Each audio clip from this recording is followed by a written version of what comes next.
Today in America, about 1 in 3 children are already overweight or obese. Some experts believe that if obesity among kids continues to increase at this rate, our current generation can be the first in American history to live shorter lives than our parents. Research suggests that media influence and environment are 2 contributing factors to the childhood obesity epidemic in America. I have 2 main points: media influence and environmental factors. With multiple media outlets focused towards children in our society, it is inevitable that their influences will have an impact on our children. During the same period in which childhood obesity has increased so drastically, there has also been an explosion of media targeted towards them, such as TV shows, specialized cable networks, video games, and internet websites. Children 8 to 18 years of age spend an average of 7.5 hours a day using entertainment media. This includes television, video games, cell phones, and movies. Of those 7.5 hours, 4.5 hours is dedicated to viewing television. According to the Kaiser Family Foundation, much of media targeted to children is full of elaborate advertising campaigns, which many promote foods such as candy, soda, and snacks. It is estimated that the typical child sees about 40,000 ads a year on TV alone. As you can see here in my graph, with the information derived from the National Health and Nutrition Examination Survey, the graph shows an increasing trend of obesity in all 3 age ranges. This may suggest that there is a possible relation between the increase of obesity with the growth of media influence in our society over the past 3 decades. For example, in green, age range 12 through 19, in the mid-70s to early 80s, the obesity rate was at 5%.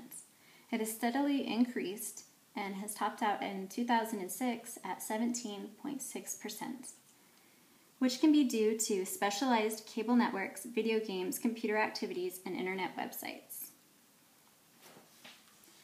In my second point, environmental factors will demonstrate how they have an effect on the choices children and their parents will make in regards to physical activity and diet.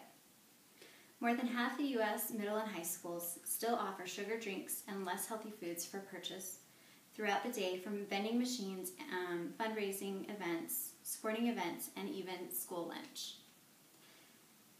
Many communities are built in ways that make it difficult or unsafe to be physically active. Getting to parks and recreation centers may be difficult. For many children, safe routes for walking or biking to school may not even exist. Half of the children in the United States do not have a park, community center, or sidewalk in their neighborhood. Some people have less access to stores and supermarkets that sell healthy and affordable foods, such as fruits and vegetables, especially in rural areas and lower income neighborhoods. This ties into my last point of environmental factors, of fast food and portion control.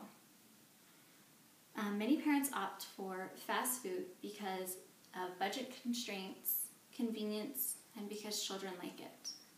Unfortunately, research shows that children eat more without realizing it if they're served larger portions. This can mean they are consuming a lot of extra calories, especially when eating high-calorie foods. As you can see, media influences and environment are contributing factors to the childhood obesity epidemic in America.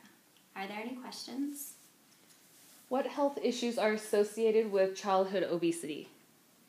Childhood obesity can have a harmful effect on the body in a variety of ways, such as high blood pressure and cholesterol, increased impaired glucose tolerance and type 2 diabetes, breathing problems such as asthma and sleep apnea, fatty liver disease, and joint problems. Obese children often suffer from psychological problems as well, such as low self-esteem, which can continue into adulthood. Are there any more questions? Childhood obesity has become such a massive problem. How is our society supposed to fix this issue?